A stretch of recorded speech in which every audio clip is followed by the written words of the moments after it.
Jésus était entré à Capharnaüm, un centurion s'approcha de lui et le supplia.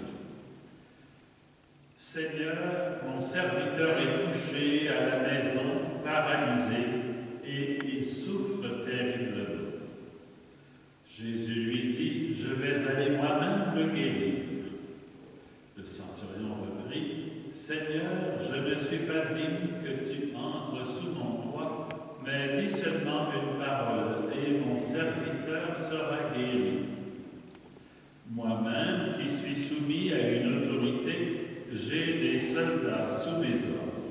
À l'un je dis, va, et il va, à un autre, viens, et il vient, et à mon esclave, fais ceci, et il le fait. »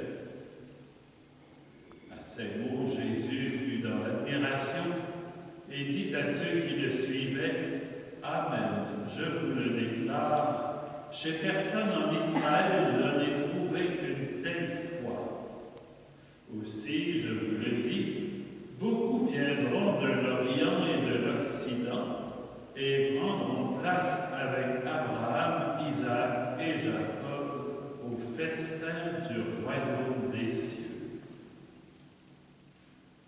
Acclamons la parole de Dieu. Louange à toi, Seigneur Jésus.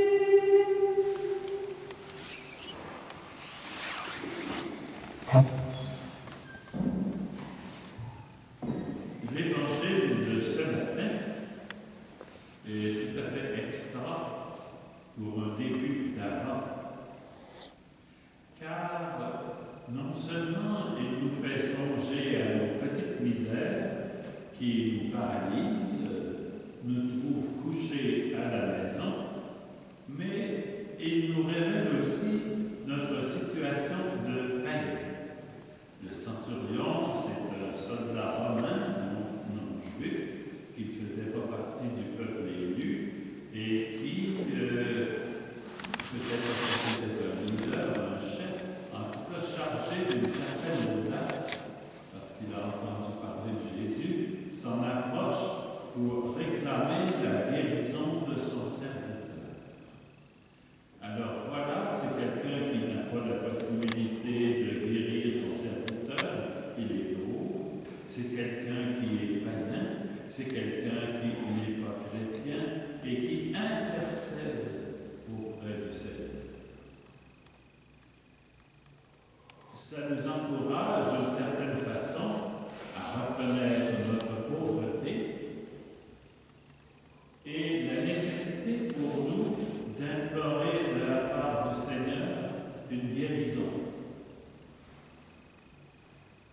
Et Jésus répond spontanément, « Je vais aller moi-même me guérir. » Autrement dit, Jésus n'a peur de rien, ni des situations les plus accablantes ou les plus désarmantes.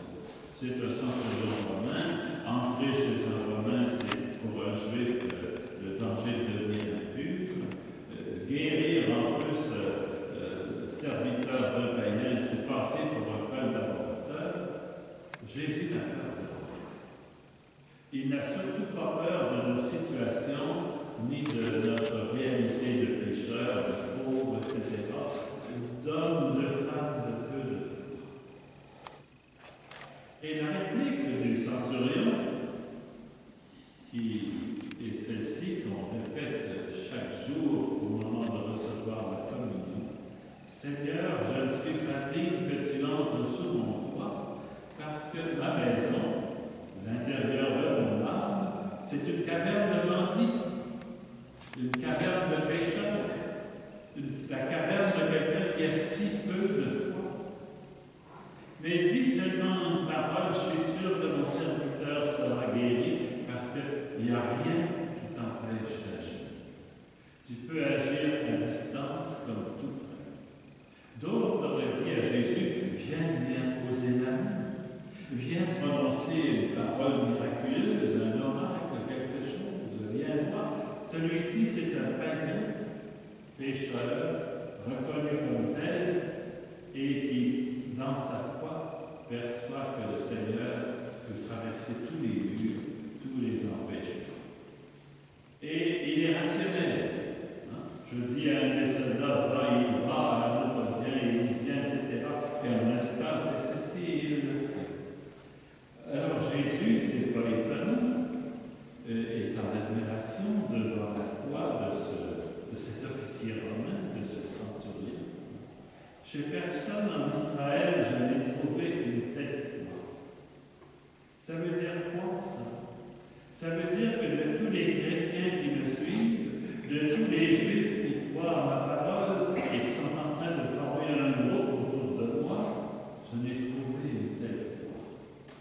Il a fallu que ce soit un païen qui révèle aux disciples de Jésus qu'est-ce que c'est que d'avoir la foi.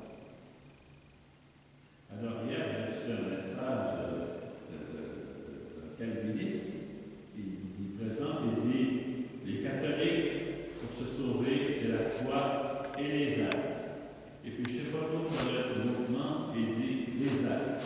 Mais pour nous, la foi, c'est suffisant. Alors, il me demande qu'est-ce que j'en pense. Bien, j'ai dit, je suis un peu gêné, parce que c'est un peu générique, hein, c'est un peu une généralisation un peu courte. Puis, ça dit que les catholiques sont les meilleurs. La foi et les actes. Ma pauvre Dieu. Mais dans cet évangile, on rencontre la foi et les actes. Parce que le type part de Jésus, vient voir Jésus, lui parle, obtient une réponse et rentre chez lui. Enfin, la suite de l'évangile nous le dira. Il rentre chez lui avec la foi et confiance en la parole de Dieu. Dernière question. Jusqu'où